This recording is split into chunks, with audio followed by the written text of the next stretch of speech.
Be جان کی آواز پر حیات صاحب حال میں آئے، اس آس پاس دیکھتے ہوئے جیسے تصدیق چاہی۔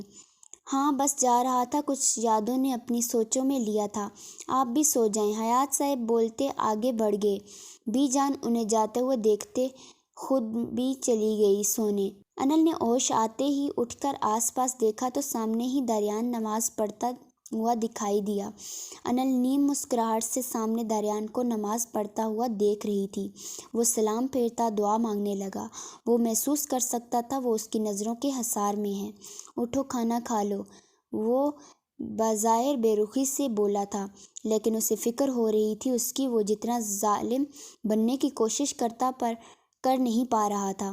تم نے سنا نہیں میں نے کیا کہا؟ وہ اسے ٹس سے مس نہ ہوتے دیکھتا دیے غصے میں بولا تھا۔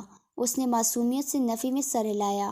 ایسا کرتے ہوئے وہ بہت کیوٹ لگی۔ دریان کو وہ گہرا سانس لیتا تھوڑی دیر اس کی آنکھوں میں دیکھتا، پھر اس کے پاس گیا۔ اپنے بابا کے پاس جانا چاہتی ہو؟ اس نے پانی بھری آنکھوں سے نفی میں سر ہلایا۔ انل مجھے غصہ مت دلاؤ، بات کرو، کیا چاہتی ہو؟ دریان کو اس کی خاموشی اچھی نہیں لگ رہی تھی اور غصہ دلا رہی تھی۔ آپ ہمیں نماز پڑھائیں گے؟ ہمیں سکون چاہیے۔ اس نے آج اپنے دھڑکتے دل کے ساتھ دل کی بات کہہ دی۔ وہ روز دریان کو نماز پڑھتا دیکھتی تھی۔ وہ کبھی مسجد میں لیٹ ہو جاتا تو ہمیشہ گھر پر نماز پڑھ لیتا تھا۔ یہ عادت اس کی انل کو بہت پسند تھی۔ اسے شرمندگی ہوتی تھی وہ کبھی جمعہ کے علاوہ نہیں پڑھتی تھی۔ اسے تو ٹھیک سے پڑھنی بھی نہیں آتی تھی۔ وہ دریان سے سیکھنا چاہتی تھی۔ اسے دریان سے ایسے تو عشق نہیں تھا، کچھ تو خاص بات تھی اس میں۔ دریان خاموش ہو گیا تھا۔ اس کے سوال سے اسے سمجھ نہیں آ رہا تھا وہ کیا کہے۔ اتنا تو وہ جانتا تھا، انکار تو وہ نہیں کر سکتا تھا۔ کسی کو سکھانا تو ثواب کا کام ہے۔ کل سے پڑھاؤں گا، ابھی اٹھو کھانا کھا لو، دریان دھڑکتے دل کے ساتھ بولا تھا۔ قرآن بھی پاک بھی وہ ہمیں صحیح سے پڑھنا نہیں آتا، ہم بہت شرمندہ ہیں، ہمیں کچھ نہیں آتا۔ انل بولتے ہوئے دونوں ہاتھ منہ پر رکھتے ہوئے شدت سے رونے لگی تھی۔ اسے اب غصہ آتا تھا خود پر۔ کیوں اسے کچھ نہیں آتا؟ کیوں؟ تمہارے باپ کا قصور ہے، اس نے تمہیں ایسا بنایا ہے۔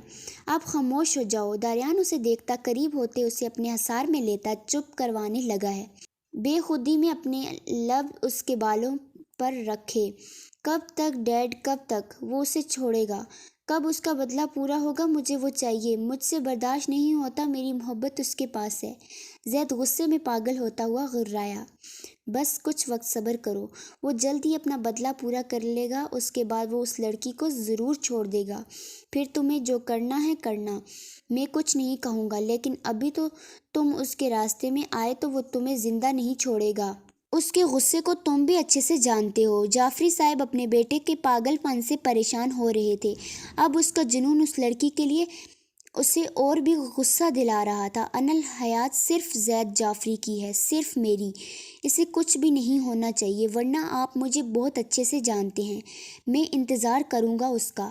زید غصے میں بولتا اپنے روم میں چلا گیا۔ جاتے ہوئے اپنے باپ کو دھمکی دینا نہیں بھولا۔